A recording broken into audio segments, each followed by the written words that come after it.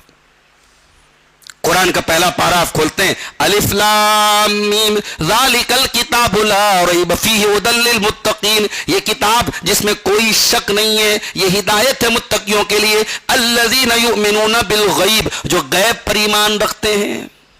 ہم نے جنت کو نہیں دیکھا، ایمان رکھتے ہیں، جہنم کو نہیں دیکھا، ایمان رکھتے ہیں، فرشتوں کو نہیں دیکھا، ایمان رکھتے ہیں۔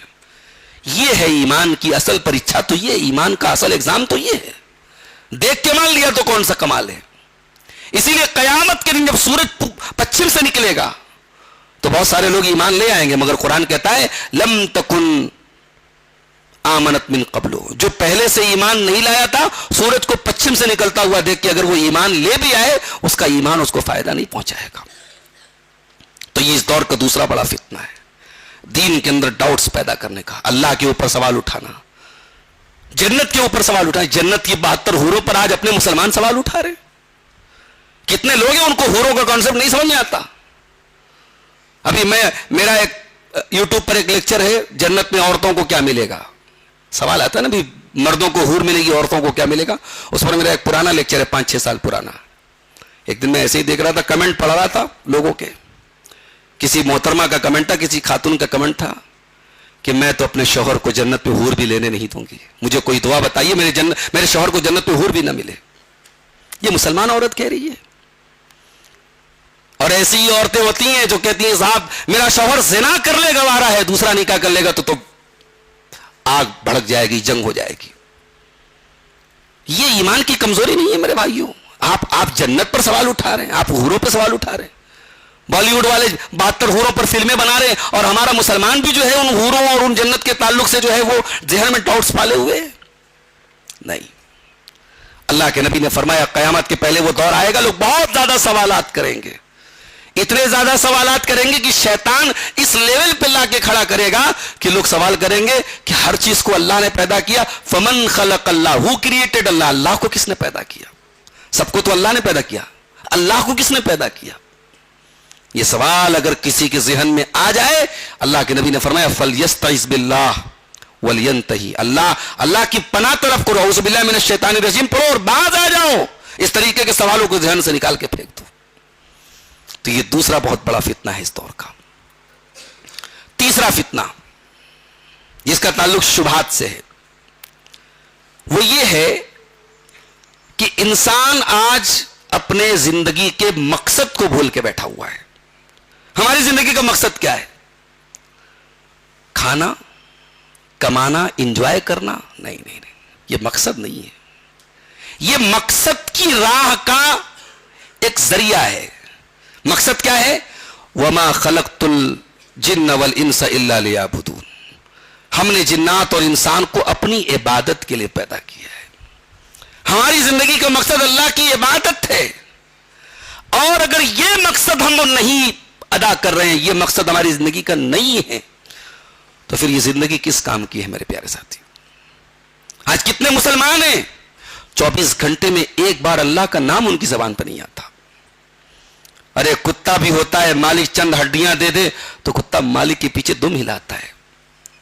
گھوڑا ہوتا ہے، گھوڑا بڑا طاقتور جانور ہوتا ہے گھوڑا، گھوڑے کا مالک اسے تھوڑا سا چنا کھلا دیتا ہے، تھوڑا سا چارہ کھلا دیتا ہے تو گھوڑا اپنے مالک کے لیے جان دے دیتا ہے۔ وَالْعَادِيَاتِ ضَبْحًا فَالْمُورِيَاتِ قَدْحًا فَالْمُغِيرَاتِ صُبْحًا فَأَثَرْنَ بِهِ نَقْعًا فَوَسَطْنَ بِهِ جَمْعًا۔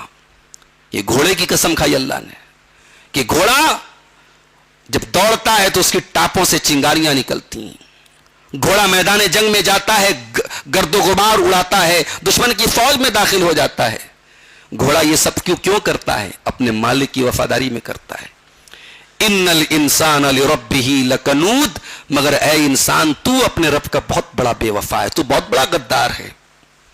تیری زندگی کی ہر سانس کا جو مالک ہے، تیرے دل کی ہر دھڑکن کا جو مالک ہے، دماغ کا کوئی ایک اسکرو ڈھیلا ہو جائے تو پاگل ہو جائے گا، بدن کی کوئی ایک نس خراب ہو جائے تو پیرالائزڈ ہو جائے گا، تیری آنکھوں کی پتلی کام نہ کرے تو اندھا ہو جائے گا، تیرے کان کی نسیں کام نہ کرے تو بہرا ہو جائے گا، اور تو اس مالک کا نام تک نہیں لیتا. تو اس گھوڑے سے زیادہ گیا گزرا ہے. گھوڑے کا مالک اس کو تھوڑا سا چارہ کھلا دے, گھوڑا جان دے دیتا ہے اپنے مالک کے لیے. تو اپنے مالک کا نام تک نہیں لیتا ہے. ان الانسان لربہ لکنود, اے انسان تو بہت بڑا ناشکر ہے. کتنے مسلمان ان کی زندگی کا مقصد ہی نہیں ہے کوئی بھائی, بس آئے ہیں دنیا میں, کھا رہے ہیں, کما رہے ہیں, انجوائے کر رہے ہیں. قل ان صلاتی و نسکی و محیایا و مماتی للہ رب العالمین. نبی آپ کہہ دیجئے میری نماز اللہ کے لیے, میری قربانی اللہ کے لیے, میرا جینا اللہ کے لیے, میرا مرنا اللہ کے لیے, میری زندگی کا مقصد تیرے دین کی سرفرازی, میں اسی لیے مسلمان, میں اسی لیے نمازی. تو یہ تیسرا بہت بڑا فتنہ ہے, زندگی کا مقصد, خاص طور سے ہمارے نوجوانوں کے اندر کوئی مقصد نہیں ہے. راتیں مٹر کشتی میں گزر رہی ہیں, دن جو ہے وہ اپنے کاموں پہ گزر رہی ہیں. کوئی جاب کر رہا ہے, کوئی بزنس کر رہا ہے, کوئی مزدوری کر رہا ہے, بس زندگی میں اللہ کی عبادت کا کوئی تصور نہیں ہے میرے پیارے ساتھیوں. تو یہ ہے وہ فتنے جن کا تعلق شبہات سے ہے. اب آئیے فتنوں کی جو دوسری کیٹیگری ہے شہوات سے جن کا تعلق, ذرا ان کو دیکھ لیں. ایک بہت خطرناک فتنہ ہے شرمگاہ کا فتنہ. اللہ کے نبی فرماتے ہیں کہ مجھے تمہارے بارے میں سب سے زیادہ جن چیزوں کا ڈر ہے ان میں سے ایک چیز کیا ہے؟ آپ نے فرمایا الفروج, شرمگاہوں کا فتنہ ہے. آپ نے فرمایا من یضمن لی ما بین لحیہ وما بین رجلیہ یضمن لہ الجنہ. جو زبان کی گارنٹی لے لے, جو شرمگاہ کی گارنٹی لے لے, میں جنت کی گارنٹی دیتا ہوں. یہ فتنہ کوئی معمولی فتنہ نہیں ہے. اللہ تعالیٰ نے اس فتنے کو کنٹرول کرنے ہی کے لیے تو نکاح کا حکم دیا ہے. اسلام میں رہبانیت نہیں ہے. دنیا کے اور مذاہب میں یہ کانسیپٹ ہے, اللہ کو خوش کرنا ہے شادی مت کرو, عورت سے تعلق مت بناؤ, زندگی میں عورت نہ آئے, آبادی چھوڑ دو, بستی چھوڑ دو, جنگل میں چلے جاؤ. اسلام میں یہ کانسیپٹ نہیں ہے. اسلام تو کہتا نہیں, مرد جوان ہو گیا, لڑکی جوان ہو گئی. اللہ تعالیٰ نے نیچرلی جیسے کھانے کی طلب رکھی ہے, پینے کی طلب رکھی ہے, ایسے اللہ تعالیٰ نے انسان کے اندر شہوت کی طلب بھی رکھی ہے. اللہ کے نبی فرماتے ہیں یا معشر الشباب, اے نوجوانوں, من استطاع منکم الباءۃ فلیتزوج, جو تم میں سے شادی کے قابل ہے وہ شادی کرے. فإنه أغض للبصر وأحسن للفرج, جب تم شادی کرو گے تو تمہاری آنکھیں پست ہو جائیں گی اور تمہاری شرمگاہ محفوظ ہو جائے گی. مگر آج تو اور معاملہ خطرناک ہو گیا. آج ایک سروے یہ بتا رہا ہے کہ بڑی تعداد میں شادی شدہ لوگ زنا کر رہے ہیں. بیویاں شوہروں کے ساتھ غداری کر رہی ہیں, شوہر بیویوں کے ساتھ غداری کر رہے ہیں. بڑی تعداد میں ایکسٹرا میریٹل افیئرس ہو رہے ہیں مارکیٹ میں, بازار میں. یہ کیوں ہو رہا ہے؟ یہ اس لیے ہو رہا ہے کہ انسان شہوت کے معاملے میں جانور بن چکا ہے. یہ سوشل میڈیا, یہ موبائل, یہ انٹرنیٹ نے اتنا پروس کے رکھ دیا ہے شہوت کو کہ انسان دیوانہ ہو گیا ہے. انسان کی بھوک مٹ نہیں رہی ہے. انسان جائز کو اپنے لیے کافی نہیں سمجھ رہا ہے. اس لیے اسلام کی نظر میں زنا بہت بڑا گناہ ہے. اللہ نے قرآن میں جب زنا کا ذکر کیا تو یہ نہیں فرمایا تم زنا مت کرو, فرمایا ولا تقربوا الزنا, تم زنا کے قریب بھی مت جاؤ. یہ کیوں حکم دیا گیا کہ عورت جوان ہو جائے تو پردے میں نکلے؟ یہ کیوں حکم دیا گیا بغیر محرم کی عورت سفر نہ کرے؟ یہ کیوں حکم دیا گیا کہ دیور بھابھی کے بیچ میں بھابھی کو دیور سے پردہ کرنا چاہیے؟ جو شوہر کے قریبی رشتہ دار ہیں عورت کو ان سے پردہ کرنا چاہیے. کیوں؟ آپ نے فرمایا الحم والموت, ایسے رشتہ دار تو عورت کے لیے موت ہے. یہ کیوں کہا گیا کہ ایک مرد ایک عورت کے ساتھ جب تنہائی میں ملتا ہے تو تیسرا شیطان ہوتا ہے؟ یہ جو کو ایجوکیشن چل رہی ہے اسکولوں میں, کالجوں میں, لڑکے لڑکیاں پڑھ رہے ہیں, کیا انجام کیا ہو رہا ہے؟ ابھی ایک صاحب نے بتایا کہ ایک مسلمان ریڈیولوجسٹ کا کہنا ہے کہ کوئی دن ایسا نہیں گزرتا ہے جب کوئی مسلمان لڑکی ایبارشن کروانے نہ آتی ہو. یہ حالات ہیں ہمارے, یہ حالات ہیں ہمارے, اور ہم پھر بھی سدھر نہیں رہے ہیں. ہم نے پھر بھی نکاح کو مشکل بنا کے رکھا ہے. یہ جہیز کا مسئلہ اور یہ دنیا بھر کی رسم و رواج کا مسئلہ ہم نے شادیوں کو مشکل بنا کے رکھا ہے. جبکہ ہمیں معلوم ہے کہ آج واٹس ایپ پر ہونے والی ایک چیٹنگ, انسٹاگرام پر ہونے والی ایک بات چیت وہ زنا تک پہنچا رہی ہے ہمارے نوجوانوں کو. ایک بڑی تعداد میں اسکولوں اور کالجوں میں پڑھنے والے ٹین ایجرز لڑکے لڑکیاں 13-14 سال کے لڑکے لڑکیاں زناکاری میں ملوث ہیں. ہم یہ سب جان کر کے بھی ہم آنکھوں کو بند کیے ہوئے ہیں. میرے بھائیوں اپنے نوجوانوں کو اس فتنے سے بچانا ہماری ذمہ داری ہے. بچوں کو بچپن سے بچیاں جب بڑی ہونے لگے ان کو آپ ان کی بے پردگی کو یہ کہہ کر کے الاؤڈ مت کیجیے صاحب ابھی تو بچی ہے, لڑکی بڑی ہو گئی, اسکارف نہیں پہن رہی ہے, نقاب میں نہیں جا رہی ہے, اور کوئی اعتراض کرتا ہے تو آپ کہتے ہیں صاحب ابھی تو بچی ہے. اپنی بچیوں کی بے پردگی اور بے حیائی کے لیے اس جملے کو دلیل نہ بناؤ کہ ابھی تو بچی ہے. بچی بالغ ہو جائے تو اسے پردہ کرنے کا حکم ہے. ماؤں کی ذمہ داری ہے بچیاں بڑی ہو جائیں تو انہیں سمجھائیں کون محرم ہے کون غیر محرم ہے. یہ کزنز جو ہوتے ہیں, خالہ کے لڑکے, چاچا کے لڑکے, تایا کے لڑکے, یہ عورت کے لیے تو غیر محرم ہے نا. یہ ماں کی ذمہ داری ہے کہ وہ سمجھائے. ارے اسلام تو وہ دین ہے جو یہ تعلیم دیتا ہے بچے 10 سال کے ہو جائیں تو بستر الگ کر دو. کیوں کہا بستر الگ کر دو؟ 10 سال کے بچے بالغ تو نہیں ہوتے. نبی نے کیوں کہا کہ 10 سال کے بچے ہو جائیں لڑکے لڑکیاں کو ان کا بستر الگ کر دو؟ کیوں کہا آپ نے؟ ابھی کچھ دنوں پہلے ایک کیس آیا تھا ہمارے, شاید دلی کے قریب نوئیڈا کا کیس تھا غالباً, اگر میری یادداشت دھوکہ نہیں کھا رہی ہے تو. چھوٹے بچے بھائی بہن کے ساتھ غلط حرکت کر رہا تھا. ایک بستر پہ سوتے تھے بھائی بہن کے ساتھ, چھوٹے تھے 10-11 سال کی عمر تھی بھائی بہن کی. یہ نبی کی تعلیم ہے. نبی کا حکم, شریعت کا حکم کوئی ایسے تو نہیں دے دیا گیا, اس کے پیچھے کوئی لاجک تو ہے نا. اسلام ایک پاکیزہ مذہب ہے میرے پیارے ساتھیوں. اسلام سماج کو گندگیوں سے بچانا چاہتا ہے, وہ گندگیاں بھی جو نظر آتی ہیں اور وہ گندگیاں بھی جو نظر نہیں آتی. وَلَا تَقْرَبُوا الْفَوَاحِشَ مَا ظَهَرَ مِنْهَا وَمَا بَطَنَ, اے میرے بندو کھلی ہوئی بے حیائی سے بھی بچو اور چھپی ہوئی بے حیائی سے بھی بچو. تو یہ شرمگاہ کا فتنہ بہت بڑا فتنہ ہے میرے ساتھی. اس لیے قرآن جب جنتی لوگوں کا بیان کرتا ہے, کامیاب لوگوں کا ذکر کرتا ہے, تو ان کی ایک پہچان یہ بھی بتاتا ہے وَالَّذِينَ هُمْ لِفُرُوجِهِمْ حَافِظُونَ, کامیاب ہیں وہ بندے جو اپنی شرمگاہوں کی حفاظت کرتے ہیں. إِلَّا عَلَىٰ أَزْوَاجِهِمْ, ہاں جو حلال اللہ تعالیٰ نے ان کو الٹرنیٹ دیا ہے, حلال طریقے سے وہ اپنی شہوت کو پورا کرتے ہیں. ایک بہت بڑا فتنہ ہمارے نوجوانوں کے لیے ہم دیکھ رہے ہیں اس دور میں, نشے کا فتنہ ہے. شراب, ڈرگس, بڑی تعداد میں مسلمان نوجوان آج اس کے فتنے میں پڑ رہے ہیں. مسلمان کے علاقوں میں ممبئی جیسے شہر میں گیا, وہاں مالونی کا ایریا میں نے دیکھا, ممبرا کا ایریا میں نے دیکھا, پورا مسلم بیلٹ ہے, دور دور تک لاکھوں کی آبادی مسلمانوں کی ہے, اور پوری مسلمان آبادی آج ڈرگس کا شکار ہو رہی ہے. اسکول کے بچے ڈرگس کے شکار ہو رہے ہیں, ایسی ایسی چیزوں کا نشہ کر رہے ہیں. کوئی وہ کھانسی کا سیرپ آ رہا ہے اس کا نشہ کر رہا ہے, کوئی وہ جو بدن پہ جو درد میں لگانے والا جو بام آتا ہے, زنڈو بام یا آیوڈکس, اس کو نشہ کے طور پہ استعمال کر رہا ہے. کوئی وہ سائیکل کے اور بائک کے ٹائر کو جوڑنے والا جو سولوشن آتا ہے پنکچر بنانے والا, اس کا نشہ کر رہا ہے. یہ نشے کے اندر بھی ویرائٹی ہے, نشے کے اندر بھی نئی نئی جو کھوج ہو رہی ہے, یہ نوجوان ہمارا کر رہا ہے. اور یہ کون سا نوجوان کر رہا ہے؟ اسلام کو ماننے والا جو ہر طریقے کے نشے کو حرام قرار دیتا ہے. اللہ کے نبی نے فرمایا کل مسکر خمر وکل خمر حرام, ہر نشے والی چیز کا حکم شراب کا ہے اور شراب حرام ہے. اللہ قرآن میں کہتا ہے انما الخمر والمیسر والانصاب والازلام رجس من عمل الشیطان, یہ شراب, یہ جوا, یہ پانسے کے تیر, یہ غیر اللہ کے آستانے, یہ سب گندے کام ہیں, شیطان کے کام ہیں. فاجتنبوہ لعلکم تفلحون, ان سے بچو تبھی تم کامیاب ہو سکتے ہو. تو اس دور کا نشہ بہت بڑا فتنہ ہے میرے پیارے ساتھیوں. اگر کوئی لڑکا نشے کا شکار ہو جائے گھر برباد ہو جاتا ہے. کسی گھر میں کوئی ایک نشہ کرنے والا آدمی آ جائے وہ گھر برباد ہو جاتا ہے, بچے برباد ہو جاتے ہیں. کتنے گھروں میں ڈومیسٹک وائلنس ہو رہا ہے, عورتوں پر ظلم ہو رہا ہے, بچوں پر ظلم ہو رہا ہے. کیوں؟ اس کی وجہ کیا ہے؟ شراب, نشہ. تو اس نشے سے بھی میرے بھائیوں ہم کو بچنا ہے. اس دور کے فتنوں میں سے ایک بہت بڑا فتنہ اپنے وقت کا صحیح استعمال نہ کرنا ہے.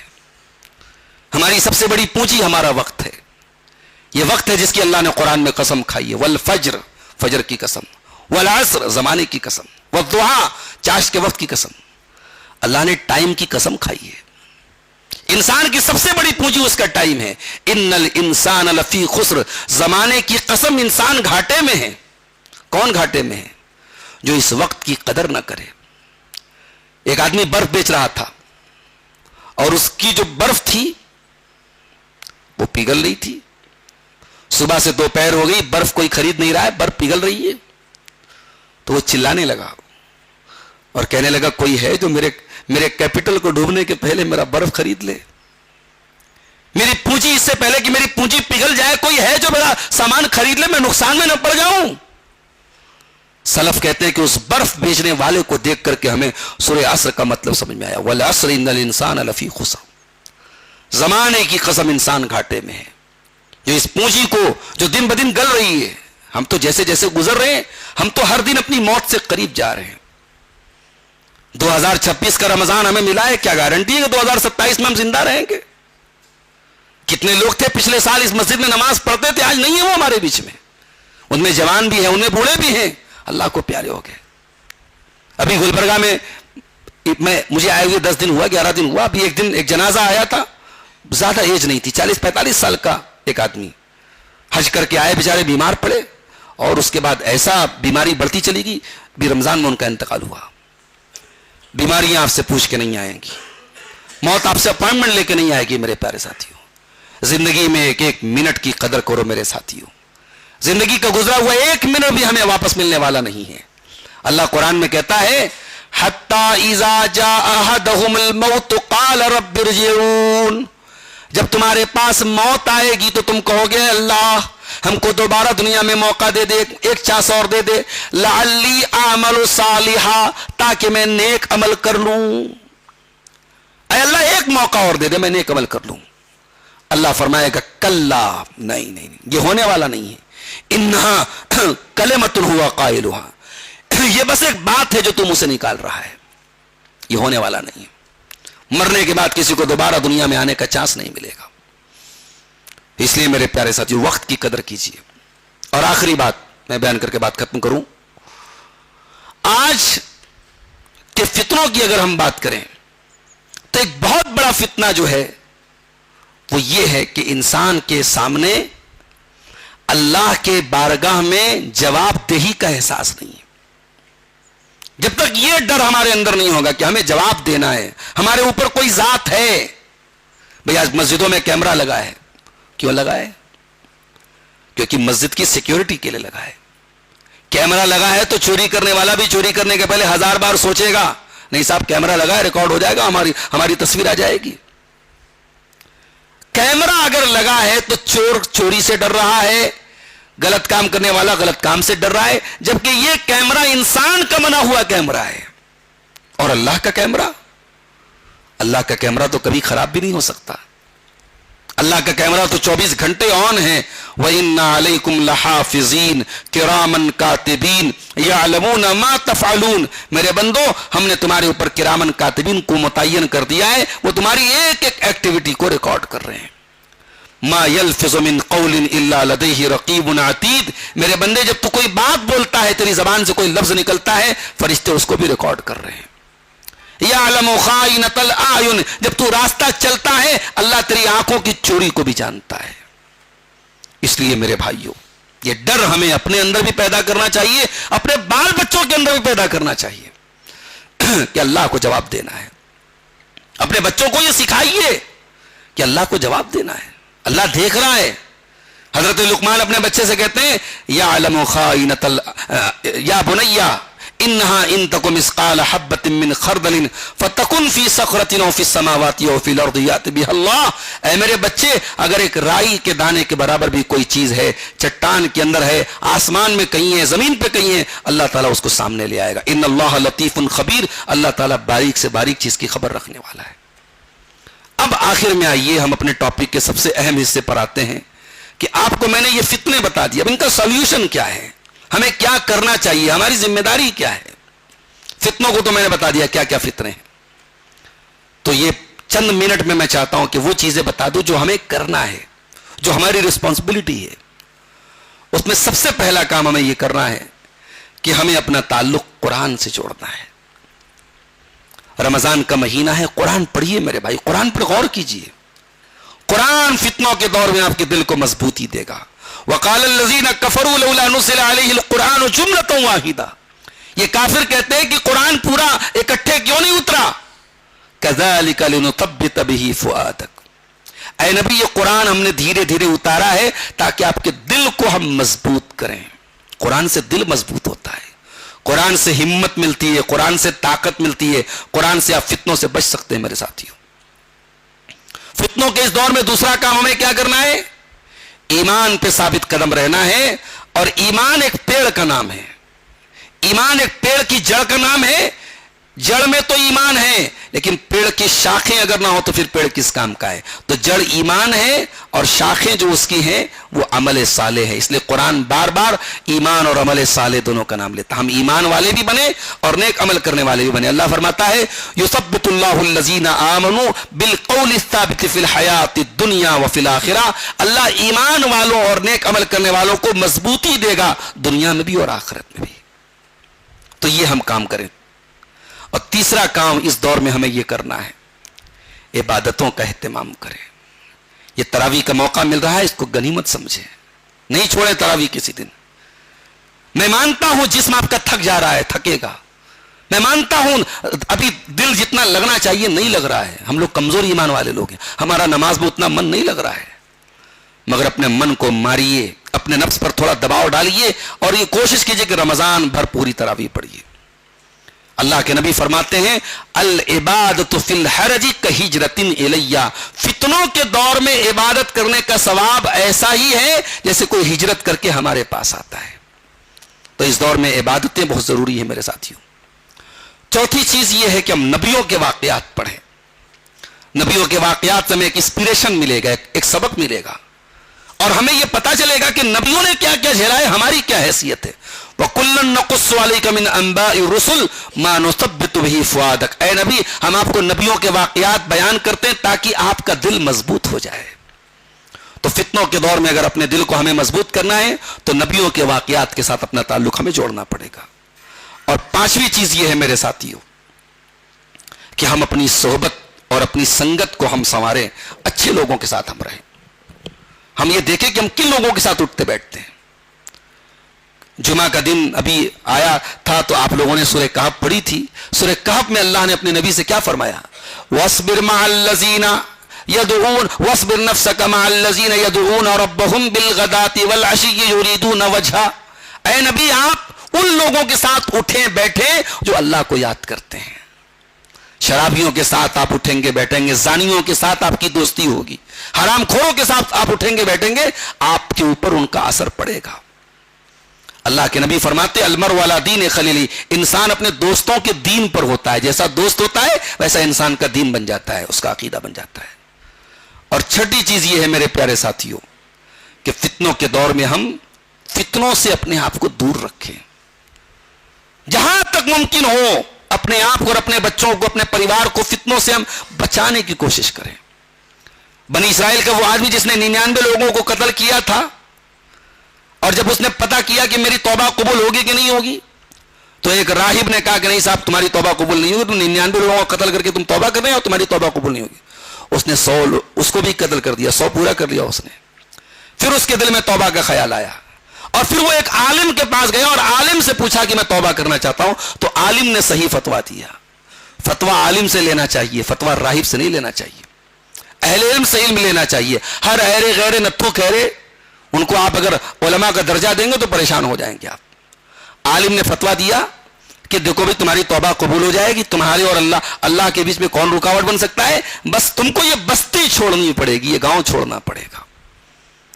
اس کا مطلب یہ کہ اگر توبہ کرنا ہے تو آپ کو اپنا ماحول، اپنا ایٹماسفیئر، اپنے آس پاس کے ماحول کو بھی سدھارنا پڑے گا، آپ کو بچانا پڑے گا اپنے دامن کو۔ اور اس کے بعد ساتویں چیز یہ ہے میرے پیارے ساتھیوں کہ فتنوں کے دور میں ہم ہر سنی سنائی بات کو نہ مان لیں، تحقیق کریں۔ آج سوشل میڈیا ہے، دین کے نام پہ بہت کچھ آ رہا ہے، فیس بک پر، واٹس ایپ پر، سب کو فارورڈ مت کیجئے، سب کو شیئر مت کیجئے، تحقیق کیجئے صحیح ہے کہ نہیں ہے، علماء سے پوچھئے، تصدیق کیجئے، اس کے بعد شیئر کیجئے۔ یا ایھا الذین آمنوا ان جاءکم فاسق بنبأ فتبینوا، اے ایمان والو اگر تمہارے پاس کوئی فاسق آدمی کوئی خبر لے کے آئے تو پہلے تحقیق کر لو۔ اور آخری چیز یہ ہے میرے پیارے ساتھیوں کہ ہم دعا کریں۔ فتنوں کے دور میں ہماری حفاظت اللہ ہی کر سکتا ہے. ہم دعا کثرت سے کریں اور خاص طور سے وہ دعائیں کریں جن کا تعلق دل سے ہے. یا مقلب القلوب ثبت قلبی علی دینک، یا مصرف القلوب صرف قلبی علی طاعتک. اے دلوں کے پلٹنے والے، اے دلوں کے پھرنے والے، میرے دل کو اپنے دین پہ جما دے، میرے دل کو اپنے دین پر ثابت قدم رکھ دے. تو یہ دعائیں ہم کریں تاکہ اللہ تعالیٰ فتنوں کے اس دور میں ہمارے دل کی حفاظت کرے. ایک دعا قرآن میں بھی اللہ نے سکھائی ہے، ربنا لا تزغ قلوبنا بعد اذ ہدیتنا وہب لنا من لدنک رحمہ انک انت الوہاب. پروردگار تو نے جب ہم کو ہدایت دی ہے تو ہمارے دلوں کو ٹیڑھا ہونے سے بچا لے، ہمارے دل کو کجی سے بچا لے اور ہمیں ہدایت پر ثابت قدم رکھ. تو یہ چند چیزیں تھیں جو فتنوں کے تعلق سے آپ کے سامنے بیان کی گئی.